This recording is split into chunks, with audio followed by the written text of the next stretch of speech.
स्वागत है आपका महाबालक चैनल में, जहां आप देख सकते हैं मनोरंजक और प्रेरणादायक कहानियां। नमस्कार धरतीवासियों, मैं समय हूँ, समय पर आया हूँ। समय जी, जैसा कि आप जानते हैं, सत्यवती के दोनों पुत्रों की मृत्यु के बाद हस्तिनापुर का राज सिंहासन बिना राजा के रह गया।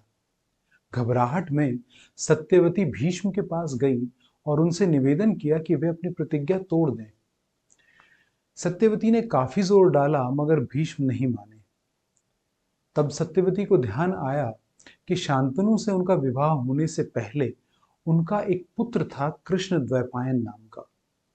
उन्होंने अपने उसी पुत्र का स्मरण किया और उनके आशीर्वाद से 3 पुत्र पैदा हुए। धृतराष्ट्र, जिनमें 10,000 हाथियों का बल था मगर जो अंधे थे। पांडु, जो परम वीर थे मगर स्वास्थ्य से कमजोर थे। और विदुर, जो परम ज्ञानी थे। तीनों पुत्रों के जन्म के बाद हस्तिनापुर में खुशी की लहर दौड़ गई। महल में चारों ओर कोलाहल मचा हुआ था। शहर में पूरे राज्य से आए हुए लोगों का तांता लगा हुआ था। कुरुओं ने कुएं खुदवाए, तालाब बनवाए और विश्राम स्थल बनवाए। बारिशें भरपूर हुआ करती थी और फसलें जोरदार। सभी लोग खुश थे। भीष्म के संरक्षण में पूरे राज्य में धर्म का बोलबाला था।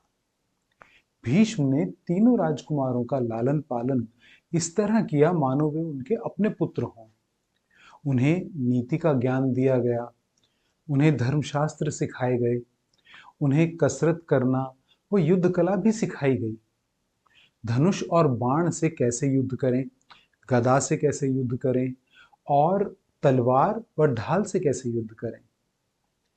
धृतराष्ट्र राजा नहीं बन सकते थे क्योंकि वे अंधे थे, और विदुर इसलिए नहीं बन सकते थे क्योंकि उनकी माता शूद्र जाति की थी। पांडु राजा बने। अब भीष्म चाहते थे कि जल्दी से जल्दी राजकुमारों का विवाह हो जाए। उन्होंने विदुर से बात की। मैंने सुना है एक राजकुमारी के बारे में जो यादव कुल में है, जो हमारी बराबरी का है, और एक राजकुमारी है मद्र राज्य में, और गांधार के राजा सुबल की पुत्री भी है। ये सब राजकुमारियां अच्छे वंश से हैं और सुंदर हैं। उनके परिवार हमारे साथ गठबंधन करने योग्य हैं। तुम तो ज्ञानी हो, तुम्हारा इस बारे में क्या कहना है? विदुर ने कहा, तुम ही हो माता पिता, तुम ही हो, तुम ही हो बंधु सखा, तुम ही हो। क्या मतलब हुआ इसका? आजकल मुझे हिंदी फिल्म गानों का बड़ा शौक चढ़ गया है, मगर वास्तव में विदुर ने यही कहा था। विदुर ने तुम नहीं, आप कहा था।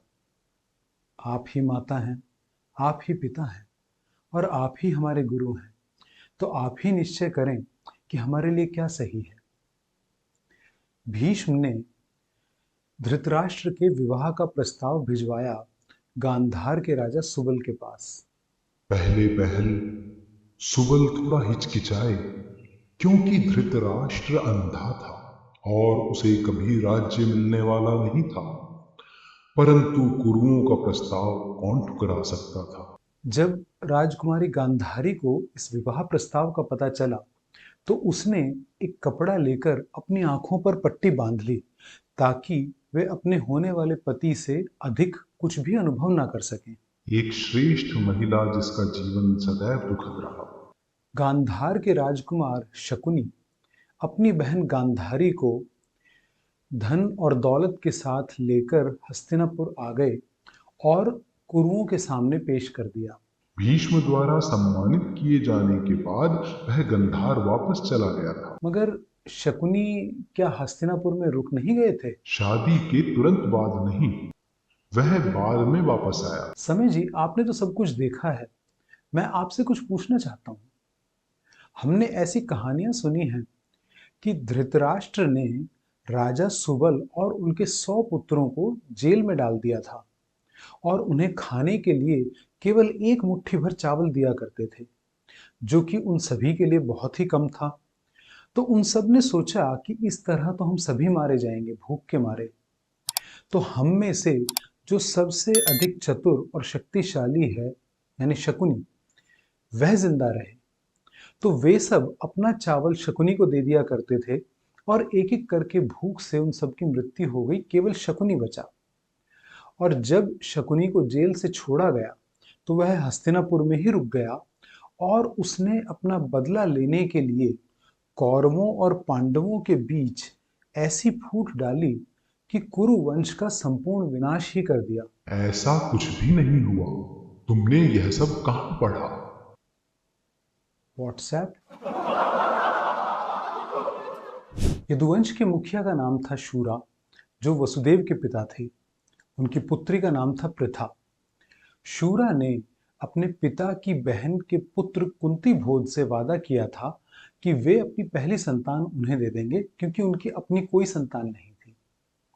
तो पृथा को दे दिया गया कुंती भोज को, और उसका नाम बदल के हो गया कुंती। कुंती के लिए स्वयंवर का आयोजन किया गया, जहां कुंती ने पांडु को अपना पति चुन लिया। इसके बाद भीष्म पांडु के साथ मद्र राज्य गए, जहां के राजा शल्य की बहन माद्री का हाथ उन्होंने पांडु के लिए मांगा। ज्यादातर लड़की वाले दहेज दिया करते थे, मगर मद्रों में लड़के वालों को दहेज देना पड़ता था। भीष्म ने काफी धन दौलत दी और माद्री को अपने साथ लेकर हस्तिनापुर आ गए। भीष्म को पता चला एक ऐसी कन्या के बारे में जिसके पिता एक राजा थे और माता शूद्र। उन्होंने उस कन्या का विवाह विदुर से करा दिया। एक बात तो कहनी पड़ेगी, भीष्म ने स्वयं कभी शादी भले ही ना की हो, लेकिन उसने बहुत सी शादियां करवाई। अपने सौतेले भाइयों की, अपने सौतेले भाइयों के पुत्रों की, और तो और स्वयं अपने पिता की। कितने लोग ऐसा कर पाते हैं? ठीक बात है।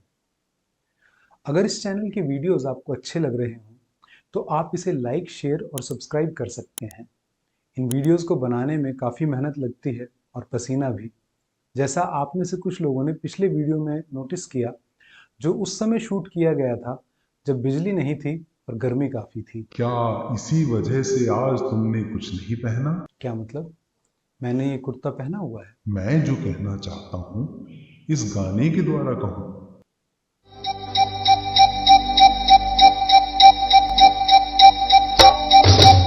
कुर्ते के नीचे क्या है? कुर्ते के नीचे, कुर्ते के नीचे क्या है? कुर्ते के नीचे।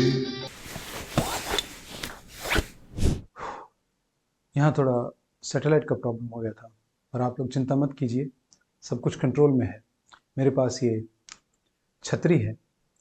ये कोई मामूली छतरी नहीं, बल्कि एक इलेक्ट्रोमैग्नेटिक छतरी है, जो आपको यहाँ वहाँ से आने वाले अनवांटेड लाइट और साउंड वेव्स से बचाती है। तो आइए आगे चलते हैं। कुंती और माद्री से शादी होने के बाद पांडु ने निश्चय किया कि वे विश्व विजय पर निकलेंगे। वे पूर्व दिशा की ओर गए और पूर्वी मालवा क्षेत्र में दशरना राज्य को हरा दिया। इसी तरह उन्होंने दक्षिण बिहार में मगध और उत्तर बिहार में मिथिला राज्य को भी परास्त कर दिया।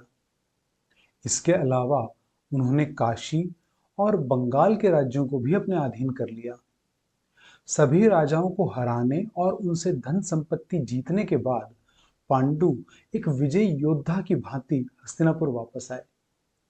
शांतनु के बाद कुरु वंश के राजाओं की कीर्ति थोड़ी मध्यम पड़ गई थी, मगर पांडु ने उसे पुनर्जीवित कर दिया।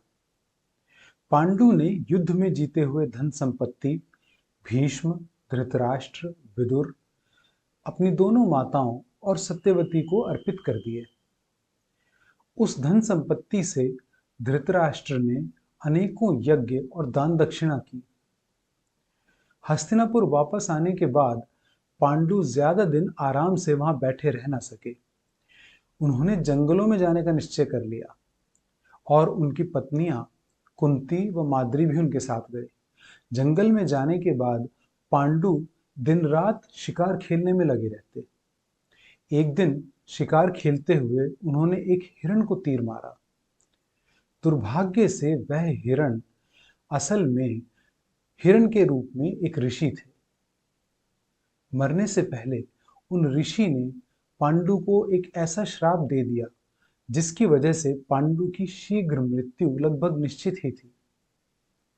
पांडु को अपने कर्म पर पछतावा हुआ और उन्होंने ये युद्ध और हिंसा की जिंदगी छोड़ने का फैसला कर लिया।